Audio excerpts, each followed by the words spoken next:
Hi, viewers. This is a new edition for uh, diction and phonics. And today we shall be looking at the phonics teaching in full, in details. This class, we concentrate more on teaching of concept about phonics and diction. First of all, what do I understand by phonics? What does it imply? When I say phonics is derived from the word phone and nix. When I say phone, it means sound, and the nick there mean method, approach, techniques.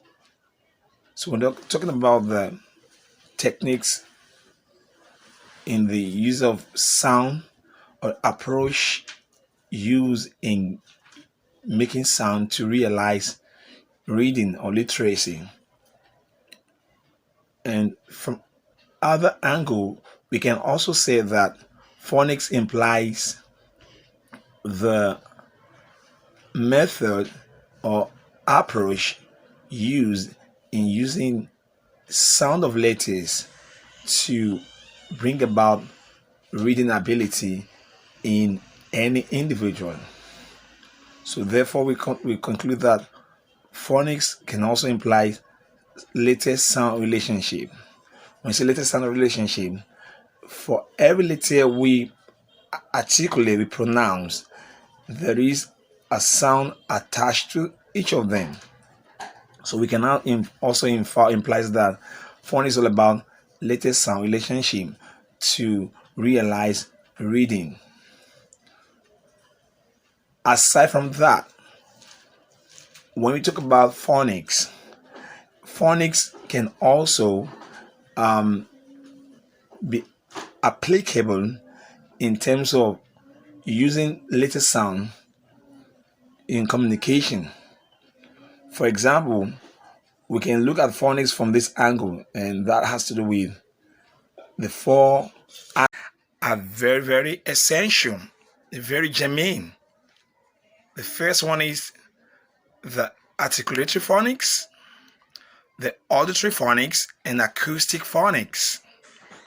And these three areas are so important that every learner of phonics need to take them into consideration when you want to go into phonics learning or phonics teaching. And the first of which is the articulatory phonics. How do we mean by this? Articulatory, and this has to do with the speech organs within the mouth cavity. How do I articulate sound? The sound of letters, sound of letters, how do I articulate it? How do I pronounce appropriately? We have some letter sound that fall within the two lips. They are referred to the bilabial sound. We have some of them that fall within the reach of the teeth. They're called the dental sound. We have some of them that are glottal sound. They're different sounds.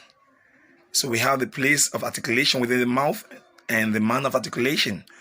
As a learner, these must be understood. For example, if I have sound of bilabial sound that fall within the articulation of the two lips, like b, b, b, b, as in ball. I have like p, p, p, p, p, as in pot. We have some sound that fall within the teeth, which refers to the dental sound. Example is f, f, f, the th sound. We have different sound with different articulation. So therefore, as learner of phonics, we need to understand this from the angle of articulation. And the second one is auditory phonics. Auditory.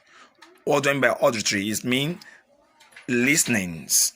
The listening aspect must also be taken into consideration when you want to learn phonics. And how do I mean by this? you should be very sensitive.